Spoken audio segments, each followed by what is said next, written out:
Exames cardiológicos, quais são e para que servem? Parte 2, a revanche, com o doutor Yuri Candiago, que está aqui pra gente falar, porque afinal de contas, semana passada a gente não conseguiu terminar esse programa. Então, você que quer participar, entra lá no YouTube, NN Play, manda a sua pergunta por lá, porque o que parece o WhatsApp deve estar com algum problema. Daqui a pouco a mídia vai dizer alguma coisa. O Carlos Alípio em Itaquarana, muito obrigado, um grande abraço para você. Doutor Yuri, boa tarde, seja bem-vindo.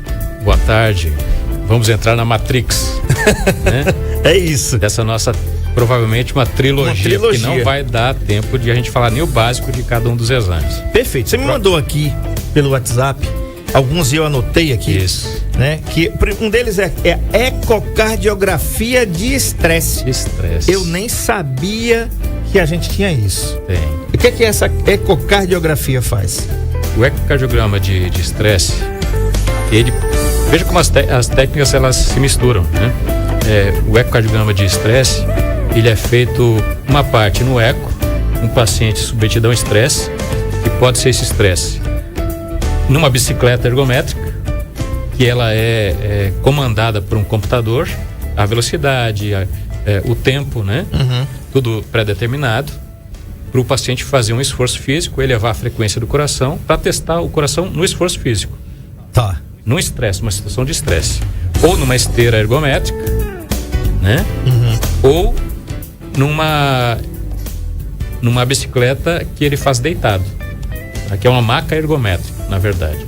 E o paciente vai pedalando ali, mas está deitado, e ela é inclinada, tem uma parte para a gente acoplar e ficar fácil fazer o ecocardiograma desse paciente, para verificar se tem algum problema na contração, se tem alguma área que não está recebendo sangue, né, que está com um entupimento, alguma falha desse gênero, tá? Também outras e outras tantas avaliações que a gente faz, algumas estenoses das válvulas que estão a meio termo, estão calcificadas, estão fechadas, entupidas, mas não tanto, com algumas situações do coração que a gente precisa avaliar no esforço físico, para ver se aparece sintoma, né? Se essa estenose ela é real ou ela está sendo subestimada. Uhum. Né? Aí no estresse a gente consegue, por técnicas, a gente consegue verificar isso. Isso faz diferença para um paciente que vai precisar de uma cirurgia ou não, uhum, né? Que resolve essa questão. Também para pacientes com miocardiopatia, né, para a gente ver a reserva de força, vamos dizer assim, desse coração, se dá para investir mais em remédio, mais pesado, se não tem muita chance de recuperar, também dá prognóstico, né, do futuro da doença desse paciente. Também tem as técnicas que a gente injeta medicamento na veia do paciente para acelerar o coração, tá? Bem parecido com a cintilografia do coração, e faz o mesmo papel de elevar a frequência do coração, elevar o batimento do coração, para a gente ver a resposta do coração em várias situações. Perfeito. Quero mandar um abraço aqui para Ana Paula Caetano e nosso querido Marcos Bicicletas, que perdeu o merchan, mas está registrado aí, viu, Marcão? Ele fala o seguinte: vamos pedalar porque é saúde. É verdade. Aliás, eu ia colocar a foto, se o WhatsApp brasileiro voltar, eu acho que deu algum problema, porque a gente não consegue acessar aqui, né? Ninguém consegue participar, e tá com problema, a gente já tentou aqui, né? Mas quando voltar a gente vai colocar a foto aí. Eu entrei nessa aí de pedalar, começamos ontem. Opa. Graças a Deus aí, e ao Marcos Bicicletas, né? E a gente fez uma parceria bacana. Ontem a primeira viagem nossa, fizemos 10 quilômetros, eu e Valéria, 10 quilômetros, e hoje, porque foi um tempinho mais curto, nós fizemos 8 quilômetros entre as 5 e as 6 da manhã, né? E ontem foi muito bacana mesmo. A gente já tá aqui doído, mas acontece o seguinte: é como academia o primeiro dia, né? Exato. Então foi muito bacana, né? E você quer comprar uma bicicleta, já falei pra você, vai lá no Marcos Bicicletas ou liga 999755205. Você quer comprar bicicleta para sua criança, para o seu filho, sua filha, dá de presente no Dia das Crianças, é com Marcos Bicicletas. Nesse eu confio. Vamos lá, doutor. Cintilografia miocárdica agora. A cintilografia também tem várias técnicas que existem para serem analisadas, né? Mas a que é mais usada, para a gente focar no que é essencial, é na avaliação de se tem uma estenose, se tem um entupimento ou não das artérias coronárias que nutrem o coração, que levam sangue para o coração. Sim. Né? Essa é disparada a maior possibilidade e é o que mais a gente vê e procura no dia a dia.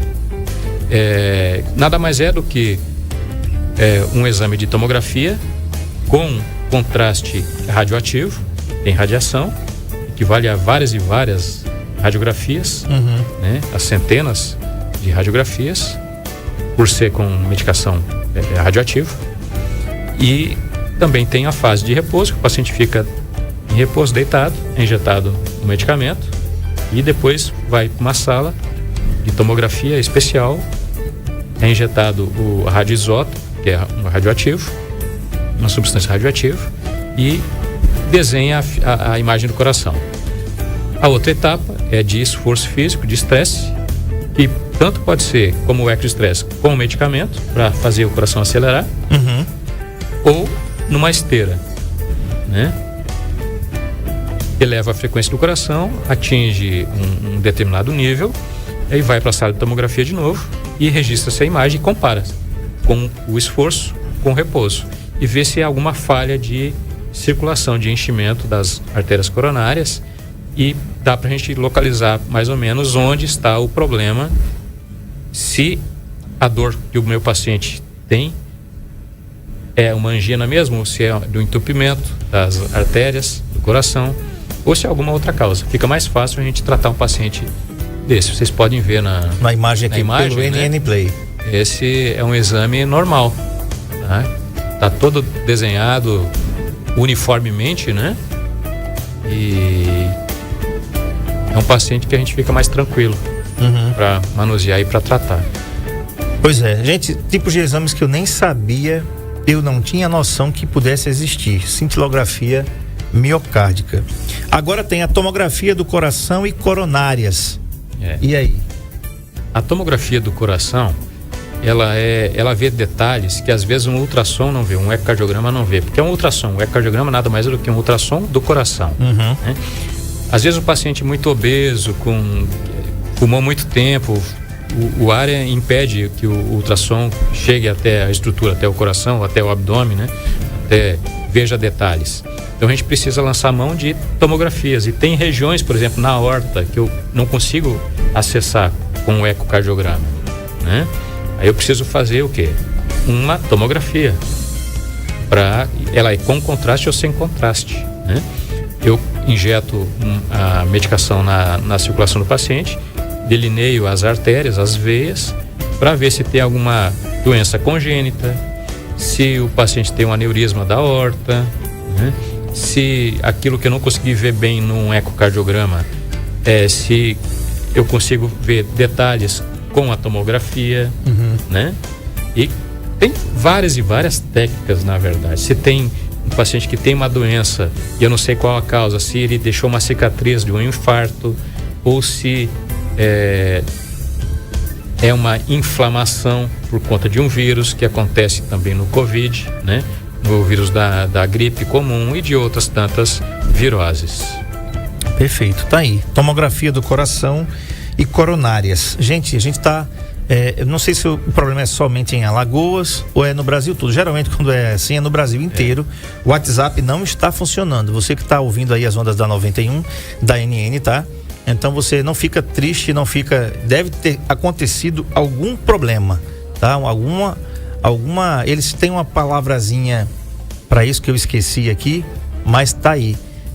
Esse problema aí no WhatsApp, tá? Só para completar, André, a tomografia de coronárias é uma tomografia em que é desenhada as artérias do coração, tá? Para um paciente que a gente chama de risco intermediário, que não é um risco tão alto. E o paciente que chega para mim, eu tenho quase certeza que é um infarto, uma angina mesmo, eu não posso perder tempo com um paciente desse. Então eu vou logo para um exame, um cateterismo, alguma coisa que me dê 100% de certeza da doença e da localização da doença do paciente. O paciente que eu fico em dúvida se é ou não é, eu posso fazer uma tomografia de coronárias para desenhar a circulação do coração as artérias para ver se tem um entupimento ali e aí fazer um tratamento ou tirar os remédios que eu estaria usando no paciente e ele não precisa mais. Né? Um abraço aqui a Sheila Daniela, boa tarde a todos. E ela pergunta aqui, o zap de vocês estão pegando? Não, Sheila, não tá pegando não, tá? Caiu tudo, tá? Deve ter acontecendo algum problema aí. Tem um nomezinho técnico que eu esqueci, que a imprensa coloca, apresentou uma variação, não é um nome assim mais ou menos, depois eu vou me lembrar. Mas o WhatsApp não está funcionando, tá bom? Muito bem, vamos falar de ressonância do coração, doutor. O exame de ressonância é um exame que é mais apurado por imagem do que a tomografia. A gente sabe que tem ali a ultrassom, no caso do coração, sim, a ultrassom, o ecocardiograma, que é uma ultrassom do coração com a imagem. A gente tem a tomografia, que já era um exame muito avançado e ainda continua sendo. E também agora a gente tem a ressonância magnética do coração. Então esse exame, assim, se a tomografia já consegue mostrar as artérias, como você falou aí no anterior, imagina o que é que a ressonância não mostra no coração. O Marco Aurélio vai colocar aí na tela uma imagem da ressonância magnética do coração. Deve ser uma coisa fantástica. Realmente, a ressonância magnética, o fator impeditivo para muitos é o preço, né, de uma ressonância.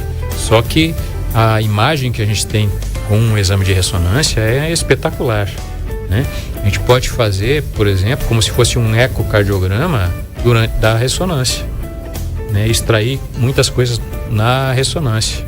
Até muitas coisas que a gente usa como parâmetro, como medidas no ecocardiograma são retiradas da ressonância, que é o que a gente chama de padrão ouro, é o padrão de próximo da perfeição que a gente pode ter, né? Então a gente pode ter imagens fixas, dinâmicas, em movimento, para mostrar a função do coração, para ver se tem alguma cicatriz. Aí sim ele pela análise a gente consegue verificar se tem alguma cicatriz do infarto ou se tem uma inflamação ali derivada de alguma virose que acometeu o coração, né? As artérias também, a gente gosta muito de fazer ressonância, angiorressonância das artérias carótidas quando tem entupimento, para justamente ver toda a anatomia. A gente tem algumas dificuldades de fazer no ultrassom de carótidas para ver acima do ângulo aqui da mandíbula, né? Que o ultrassom só vai até aqui. E aí com a angiorressonância a gente pode ver além, né? Com a angiografia, que é uma técnica do cateterismo, também a gente consegue ver toda essa circulação por meio de contraste e também dentro do cérebro, né? Então, na verdade, existem vários exames para cada situação, exames mais baratos e mais caros, e exames mais próximos da perfeição da imagem e outros um pouco mais distantes. Mas cada paciente precisa de um tipo de exame, né? Então não é o melhor exame para todo mundo, é para aquela situação, naquele momento. Tá aí a imagem. Isso, uma imagem da ressonância. Vocês podem ver que a resolução da imagem é fantástica, né? A gente consegue ver com detalhes várias estruturas, né? E às vezes a gente não fecha um diagnóstico só com um exame. A gente precisa juntar vários exames, né? 2 ou 3, para chegar numa conclusão e tratar melhor esse paciente. Agora vem um dos exames que é um dos mais falados, inclusive, e é um procedimento também que chama de cateterismo cardíaco, doutor. Isso. Né? Eu já aproveito, antes de a gente falar sobre ele, se eu falar sobre ele, que é o seguinte: o cateterismo, qual é a diferença dele para angioplastia? Tem muita gente que confunde isso. E às vezes queria saber se um antecede ao outro. Se o cateterismo geralmente é feito antes da angioplastia ou se por necessidade ou conveniência é necessário fazer a angioplastia antes do cateterismo. Mas vamos lá ao cateterismo cardíaco. O que é isso? O cateterismo cardíaco, ele nasceu com um camarada que queria ver as suas artérias do coração. Ele era um radiologista, se não me engano. Ele pegou, botou um catéter dentro da artéria, não lembro se foi na perna ou no braço, e foi empurrando e fazendo um exame que a gente chama de fluoroscopia, que é um raio-x dinâmico, né, que fica vendo em tempo real. E foi canular até entrar dentro da artéria coronária. Uhum. E ele gravou isso e ele foi expulso da instituição que ele estava trabalhando por conta disso, por subverter a ordem naquele momento na medicina. Mas esse cara foi muito premiado depois e tudo começou por conta da bravura e da coragem dele de tentar algo novo, tentar algo melhor, né? Ceder aos encantos da inspiração. O que é o cateterismo? É esse exame em que é colocado um catéter pelo punho, nos pacientes que a gente pode fazer isso, tá ou aí, pela virilha, né? Ali, né? E vai sendo introduzido esse catéter até a artéria coronária. E lá injetam, quando ele está bem posicionado, injeta esse contraste e faz o desenho da artéria coronária, né? Com equipamento de raio-x para ficar gravando essas imagens e esses vídeos. Esse é o exame padrão ouro para a gente definir se um paciente vai fazer uma angioplastia, ou uma cirurgia, ou vai ficar tomando remédio. Ou se ele não tem nada. É nada mais, nada menos do que um exame diagnóstico. Tá. Um exame invasivo, porque ele penetra a circulação, está dentro do corpo, né? Tem os seus riscos, pequenos, mas tem. Mas é o exame, antes de se fazer uma cirurgia, uma angioplastia, se faz esse. É para diagnosticar uma doença, tá? O que acontece muitas vezes? Um paciente que está com um infarto agudo do miocárdio, que está infartando agora, a gente indica para ele um cateterismo, tá? É feito cateterismo, localiza aquela estenose que vocês estavam vendo na imagem anterior, aquele entupimento. Depois, localizada a imagem onde está o entupimento, utiliza-se um outro catéter com um balão que está vazio e com uma malha de aço que a gente chama de stent. Existem vários e vários tipos de stent. Alguns que são absorvidos pelo organismo, stents metálicos, recobertos com medicações para diminuir a estenose e o fechamento. Esse aí é um stent? Isso aí é um balão. É um balão. Antigamente, começou a angioplastia com balão só, antigamente. Colocava esse catéter, o balão era vazio e tem um dispositivo que inflava esse balão, enche ele e esmagava a placa de aterosclerose na parede da artéria. Resolvido o problema.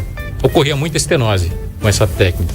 Com o passar do tempo foram montados stents, que são malhas metálicas, nesse balão, que quando insuflava, enchia esse balão, enchia-se também, expandia essa malha de aço e dava mais firmeza para a artéria, diminuindo a chance de reentupir. Tá? Porque é um corpo estranho que está ali, né? O organismo rejeitava, fazia um mecanismo de fechar de novo. E depois surgiu, e graças a Deus, um brasileiro, num estudo no Instituto Dante Pazanese, em São Paulo, que foi o estudo chamado FIM, First in Man, primeira vez no homem. Ele, em acordo com laboratórios, ele colocou uma medicação para reduzir a resposta do organismo à malha metálica, né? A gente chama de stent farmacológico. Então esse stent, além da malha metálica, ele tem remédio para diminuir a agressividade da parede da artéria, para não fechar essa artéria. E foi uma revolução na cardiologia, né? Reduziu muito mais a chance de reestenose, de entupir essa artéria tratada pela angioplastia com stent. E depois várias e várias medicações foram descobertas para fazer para esse mesmo propósito, né? E hoje em dia a tendência naqueles pacientes que a gente pode fazer uma angioplastia, a gente faz. Aqueles pacientes que são mais graves, mais complexos e que fica impossível fazer uma angioplastia, vai para a cirurgia. Então os pacientes mais complexos, mais complicados, vão para uma cirurgia, né? Claro que tem as indicações, né? Cada caso é um caso, mas em tese, em geral, seria isso. Ok. Então, cateterismo é um exame para fazer diagnóstico e angioplastia é para tratamento. Perfeito, tá respondido aí então. Um abraço aqui para o Marcos Barbosa, ele faz essa pergunta aqui, se o senhor aceita trabalhar através desse convênio aí, né? Marcos Barbosa é o último. Em Palmeira dos Índios. Pronto, Marcão, aí em Palmeira dos Índios, tá? Ele trabalha com esse convênio lá em Palmeira dos Índios. E breve, quando o hospital da Unimed abrir, né? Daqui uns 2 anos, estaremos lá. Se Deus quiser, e ele quer, né? Vamos trabalhar. Vamos lá então. Eco transesofágico, doutor. Pronto. Ecocardiograma transesofágico. Para vocês verem, às vezes chegam pessoas para fazer eco comigo e uma secretária não está habituada com vários nomes, né? E eu gosto sempre de ver essas solicitações para saber qual é o exame que o paciente vai fazer. O eco transesofágico, ele é... Quem já fez endoscopia digestiva, né? Sabe como é que é. Muita gente fica chateado, poxa, vou ter que engolir aquela mangueira e tal, né? O eco transesofágico é parecido, é semelhante. Com a única diferença que na ponta daquele endoscópio, daquela sonda, tem um aparelho pra gente que gera imagem de ultrassom e que dá mais facilidade de a gente ver as estruturas do coração, para ver o coração. Por quê? Você engole aquela sonda pelo esôfago, ela chega ali no estômago e o coração tá vizinho do estômago, tá do ladinho. Então eu tô com uma proximidade muito grande do coração e eu consigo ver detalhes até das válvulas, quando a gente tem uma suspeita de infecção da válvula, né? Aí, ó, o paciente está fazendo um exame, né? Ele engole a sonda com sedação na garganta e com uma leve sedação também venosa e coloca essa sonda, e na ponta dessa sonda tem o transdutor, que a gente chama, o gerador de ultrassom. E como eu estou do lado do coração, as imagens ficam perfeitas. Uhum. Então, vejam bem que existem várias técnicas para a gente alcançar o mesmo resultado. A mesma coisa, o mesmo diagnóstico. E a gente consegue ver detalhes da aorta que a gente não consegue ver nas outras posições, de falhas muito pequenas que a gente não consegue ver no eco transesofágico, doenças que a gente nasce com elas, buraquinhos muito pequenos que no eco transtorácico a gente não consegue detalhar, verificar bem, tem que medir, né? Caso a gente faça um eco transtorácico e fique alguma dúvida ainda, a gente pode lançar mão de um eco transesofágico para desfazer qualquer sombra de dúvida, né? Pronto. Quem que tá acompanhando a gente pelo NN Play, tá tendo um show de imagens aí que o Marco tá colocando aí para exemplificar todos esses exames que o Dr. Yuri tá falando. Gente, se você perdeu um programa Saúde em Foco, tá? Você pode assisti-lo quando quiser e a hora que quiser através do nosso canal no NN Play, tá?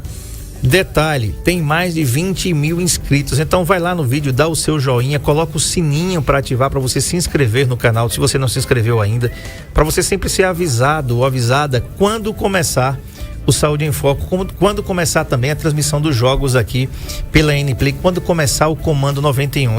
Todos esses programas são transmitidos aqui ao vivo. Um abraço aqui para o Luciano de Oliveira, Luciano do Pastel do Fofão, lá em São Sebastião, que está acompanhando a gente aqui também pelo NNPlay. Gente, você que está ouvindo a 91, o WhatsApp está com um problema, tá? Apresenta inconsistência, a palavra certa eu acho que é essa. Está apresentando inconsistência agora, não está funcionando o WhatsApp. Se você está tentando marcar alguma coisa, mandar mensagem, tá? Estamos sem o WhatsApp. Em breve, a imprensa deve noticiar aí por que está acontecendo isso. Até o momento, o WhatsApp não está funcionando, não é só o meu não, é o seu e de todo mundo, tá bom? Doutor Yuri, falando da técnica do ecocardiograma com análise do strain e do sincronismo. O que é isso? Para vocês verem que eu vou fazer um eco, não é tão simples assim. São várias e várias técnicas, né? Você vai fazer a tomografia, que tipo de tomografia, que tipo de ressonância. Então, várias técnicas existem em cada tipo de exame. Você vê que a gente conversou de vários e vários exames, né? Todos eles são bons, mas tem uma peça que é fundamental para o exame, que é a peça que fica comandando todos esses equipamentos, que é a formação do profissional de saúde. E faz toda a diferença. Você pode até ver uma imagem ou não conseguir verificar bem uma imagem se não foi preparado, não tem experiência o suficiente para isso, né? Não sabe interpretar, né? Então faz toda a diferença. O ecocardiograma com strain, ele é uma técnica de todas, uma das mais novas do ecocardiograma, que a gente usa muito para pacientes oncológicos, para pacientes com suspeita de angina, de entupimento das artérias, né? Ele se aproxima muito, em vários estudos, de uma cintilografia do coração, tá? Com a vantagem de não ter radiação Nenhuma. Não tem radiação, como numa cintilografia, por exemplo. Claro que tem pacientes que a gente não consegue ver uma imagem boa num ecocardiograma para fazer o strain. E aí a cintilografia ganha espaço. Esse nomezinho strain é o quê? É análise dos segmentos do coração. É uma técnica derivada da ressonância magnética. Certo. Tá? E ele analisa, vocês conhecem televisores, né? Tem os pixels. Sim. Que são vários pontos, milhões de pontos. Que formam uma imagem. Que formam uma imagem. São várias cores, né? No coração, na imagem do coração, no strain, a gente consegue marcar pontos, pixels dessa imagem, e o aparelho vai acompanhando a movimentação desses pixels. E ele gradua a deformação desses pontos. Uhum. Então, uma área que está com isquemia, com dificuldade de circulação, ela não se deforma, ela não se espessa, ela não se movimenta, né? E o strain faz esse papel. Tem um nome também que é chamado speckle tracking, né? Depende do autor. Isso serve para a gente ver se tem uma cicatriz, se aquela parede do coração, pelo aspecto visual de um ecocardiograma convencional, a gente acha que está normal, mas com a técnica do strain a gente consegue ver minúcias, quase que as células, né? Pequenos pontos minúsculos. A gente consegue ver que já tem uma alteração na contração, na contratilidade daquela parede do coração, naquele segmento. A gente já consegue antecipar alguma coisa que vai acontecer no futuro. Tem várias doenças genéticas, né? Tem várias doenças de hipertrofia do coração, por exemplo, que a gente precisa tirar dúvida se é uma causa congênita, familiar, ou se é por conta de uma hipertensão arterial, que o coração fica musculoso, fica muito espesso, hipertrofiado com o passar do tempo. E com isso a gente consegue ver o desenho daquelas áreas, né? Ele dá pra gente de forma matemática, em números, traduz em números, quanto que aquela parede espessa ou não. Uhum. A movimentação dela, se ela vai para lá, para cá, e a gente consegue ver isso. A análise do sincronismo também é uma técnica bastante semelhante em pacientes que têm paredes do coração que se movimentam em tempos diferentes. Isso é muito importante no paciente que tem insuficiência cardíaca, que a gente pode recomendar para o paciente não só um marca-passo, por exemplo, mas sim um ressincronizador, para deixar com que o coração está batendo aqui e depois bate aqui e bate separado. As paredes não têm um sincronismo. Então a gente, com essa técnica do eco, com a análise do sincronismo cardíaco, a gente consegue detectar qual a parede que está com problema de sincronismo, consegue botar, em vez de um marca-passo que não resolveria o problema, bota um ressincronizador. É um aparelho parecido, só que com os cabos diferentes, que ele vai voltar à sincronia e vai conseguir bombear o sangue para o organismo. Então veja que existem várias e várias técnicas, e outros que existem, né? O eco 3D, o eco 4D, né? E por aí vai. Doutor, o senhor estava falando aqui, eu estava pensando numa coisa. Há a possibilidade de alguém infartar e não saber, porque os sintomas não foram suficientes para deixá-lo desacordado ou inconsciente ou ser socorrido, e através de um desses exames o senhor dizer assim: olha, você já infartou.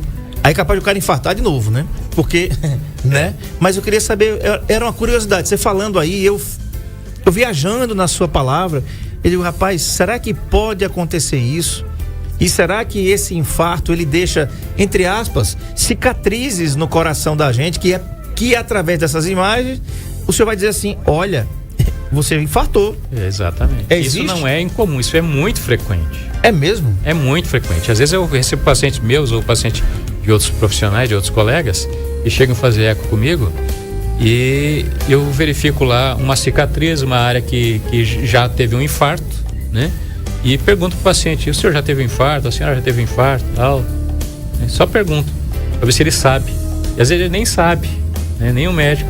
Mas está lá uma cicatriz, uma área que não está batendo diferente, está se movimentando diferente das outras. Então, quando não é doença de Chagas, que a doença de Chagas também provoca isso, né? Provoca alterações segmentares parecidas. O infarto também faz isso. Isso é muito comum, principalmente em quem? Quem tem déficit cognitivo, em problemas mentais, ou de reconhecimento de dor, diabéticos que têm uma dessensibilização nervosa, que infartam às vezes sem ter dor. Tem pessoas que não têm tanta dor assim, mas tem cansaço, tem uma crise de cansaço, um desconforto. O infarto não é igual para todo mundo.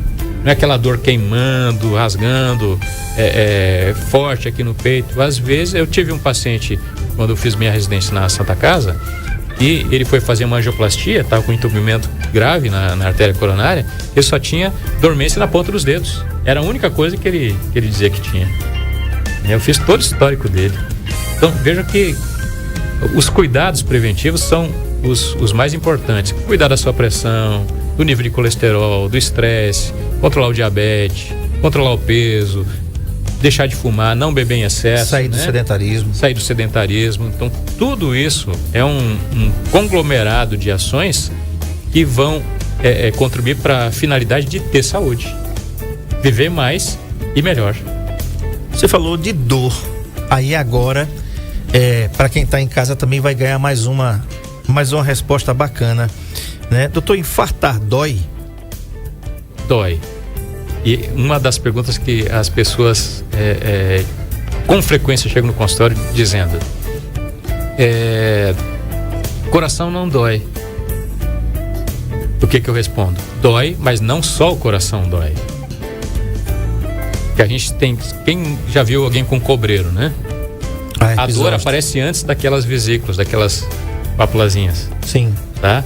Então, aquilo é um nervo que passa por baixo da pele e dói. A pele dói. O músculo dói. As costelas, que são ossos, doem. As outras artérias doem. O pulmão dói. O pericárdio, que é a membrana que envolve o coração, também dói. O esôfago, que passa do lado do coração, também dói. O estômago também dói. Uma úlcera, quando ela rompe, quando ela está bem inflamada, ela dói.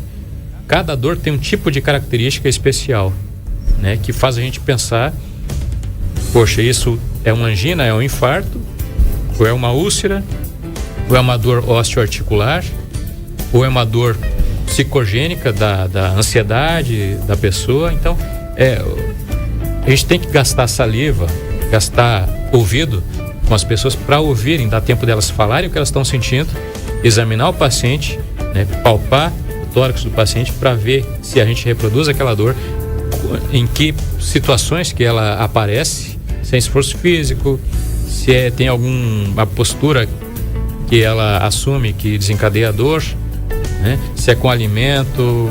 Então, enfim, várias e várias coisas que a gente precisa verificar. Tem alguma predisposição de lado essa dor, doutor? Por exemplo, eu estou sentindo... Porque quando a gente para pensar no que a gente fala, né? A gente às vezes nem reflete muito sobre isso. Mas quando a gente fala assim, eu estou com dor de cabeça, se a gente fosse levar o pé da letra no português, seria dor na cabeça, né? Porque dor de cabeça é um negócio... Para pensar, dor de cabeça, né? Que é terrível. E dor de coração. Eu nunca vi ninguém falar, tô com dor de coração, a não ser que esteja aí apaixonado, levou um chute, né? Ela arrumou outro, você arrumou outro, enfim, alguém que deixou você na solidão aí, você ficou aí, nessa dor, era dor de cotovelo, né? Não é dor do coração. Houve uma inconsistência no relacionamento e como o zap caiu. Exatamente. Pois é, ainda não conseguiram repor o zap aqui. Então, tem alguma predisposição de lado, doutor? Não é, a gente não quer assustar ninguém, né? Mas eu já tive uma dor, e eu acredito que tenha sido... Porque depois a gente vai falar até uma possibilidade na nossa próxima entrevista daqui a 15 dias, que é as similaridades dos sintomas de um infarto com síndrome do pânico. Tem gente que acha que vai morrer mesmo, né? E eu acredito até que tenha gente que morre, né? Infelizmente, porque se você não tiver um controle bacana aqui, né? Se você não aliviar, se você não descobrir uma válvula de escape, graças a Deus eu tinha essa desgraça e me livrei dela, né? Me livrei dela. Quando você descobre que você é maior do que ela, você se livra. Mas isso sou eu. Então você tem que encontrar o seu caminho, né? Então, doutor, tem algum lado que quando doer, e o que pode doer? Porque às vezes não dói no coração, mas dói no braço. Você sente no braço uma dor. É no esquerdo, é no direito, enfim. Na hora do ataque, meu amigo, você não quer saber se é do esquerdo, se é do direito, você quer correr pro hospital. E às vezes chega lá, não é nada. Qualquer dor, na literatura diz, qualquer dor que comece a atingir essa parte da mandíbula para baixo e do diafragma para cima, na região anterior do tórax, pode ser um infarto. E até na região posterior, no caso de artérias por trás do coração, né, que tem essa radiação. A maior parte das pessoas ou tem dor no meio do peito ou nessa região do lado esquerdo, do tórax.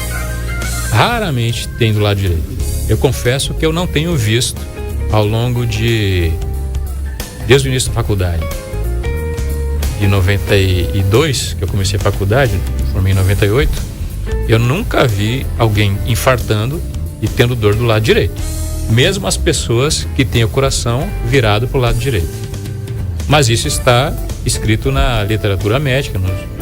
A gente não pode deixar de acreditar e dizer que isso não existe. Existe porque está descrito. Mas não é comum. O mais comum é a dor no meio do peito, em queimação, muito forte, que dura mais de 5 minutos, meia hora. Uma dor muito forte, que às vezes está associada com náuseas, vômitos, uma sudorese fria, o camarada fica pálido, suando. E geralmente, quando ela tem irradiação, ela caminha para a região inferior, para a mandíbula ou para o braço esquerdo. Esse é o comum, né? E pode estar associado com crises de hipertensão, né? Alivia com alguns remédios ou não. Esse paciente tem que ser examinado numa emergência, né? Você tem dor forte no peito, não fique em casa. Procure um serviço de emergência médica para ser avaliado, tá? Quais são os pacientes que têm maior risco de um infarto? Sedentários, obesos, tá? Aqueles que utilizam álcool de uma forma exagerada, que acaba causando outros problemas. Quem tem colesterol elevado, fumantes, hipertensos, diabéticos, né? São os que têm maior risco. Aqueles que têm os sedentários e aqueles que têm história familiar em idade precoce de infarto. Ou seja, se seus familiares abaixo de 55, 45 anos, alguém deles teve infarto, você tem um maior risco. Não quer dizer que vai ter, mas a probabilidade de acontecer é maior, porque tem características genéticas também. Ok, muito bem. E deu tempo. Por último, Doppler de carótidas. Doppler de carótidas. Nós falamos inclusive sobre isso aqui com o doutor Aquiles Lima na sexta-feira, mas era em outro tema, não era esse tema, né? Então, vamos lá, Doppler de carótidas. Doppler de carótidas é uma técnica de ultrassom para a gente estudar as artérias que elas saem próximas do coração e vão levar o sangue para o cérebro e para a face, tá? Tem os ramos internos que vão para o cérebro, irrigam todo o cérebro, e o externo que joga o sangue para o rosto todo, para a face toda. O que geralmente tem problema é a carótida interna, que produz os famosos AVCs, tá? Como é uma artéria, ela está passível de ter placa de aterosclerose, placa de ateroma, placa de gordura. Entupindo essa artéria, você vai ter um AVC, né? E funciona do mesmo jeito para o infarto, para a placa que aparece na carótida também, né?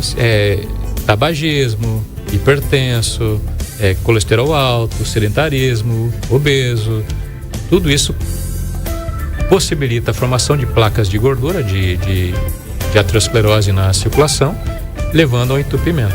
Diabéticos, né? Então, são territórios diferentes, mas o mecanismo é igual. O ultrassom de carótidas, justamente para ver a anatomia, ver se tem a placa, a gente quantifica essa placa, ver se ela está com mais de 70% de estenose, está quase fechando, e para estratificar o risco desse paciente e depois ele fazer um procedimento, uma angioplastia, que acontece na carótida também.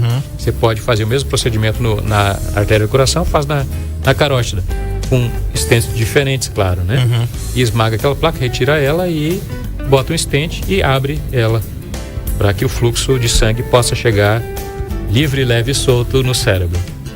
Ok. Eu conversei com o Dr. Yuri Candiago, cardiologista. Nós falamos sobre exames cardiológicos, quais são e para que servem. Parte 2, encerrada essa parte aí de exames cardiológicos.